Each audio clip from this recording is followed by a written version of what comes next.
I'm Kris Burton from Rosn Auto Body, and we're outside of Washington, D.C. in Northern Virginia. It's a single shop, family owned. It's my father's business.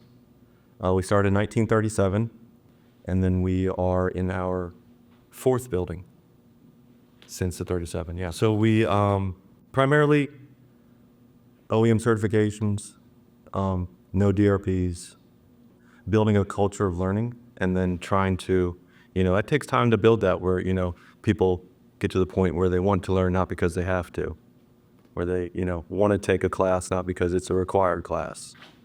So it was something we looked at a long time ago, and then the KECO system particularly. So it was a few SEMAs ago, about 2 or 3 years ago, that we really decided to go in and go with it. And then immediately after, we got on the phone, we're excited, saw the demo, saw it live there, hopped online and showed the guys all the stuff, all the videos online, looked at all the YouTube videos, and then just decided it was for us.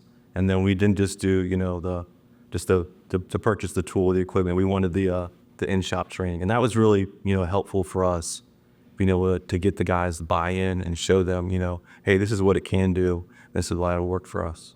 The nice thing about the KECO and the difference is the in-shop training.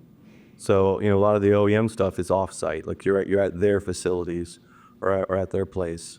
Well, KECO, they came into our shop, into our environment, to the cars that we're working on, and showed, hey, this is how it'll work here, in your shop. So we stopped everything, pulled a couple cars in. We didn't go easy. We pulled, a Tesla Model S in where it's damaged underneath the taillight in the back left corner where, it's a triple reinforced area. You can't really access it. A lot of times typically we would replace those panels. In this situation, we were able to actually pull it out. Yeah, they bought in, right? So there was really no real resistance. They came into it open-minded. But also too, on the other side of it, it's better for them health-wise, right? So much cleaner for the shop, for the car, for the repair. The corrosion, the all that stuff added up.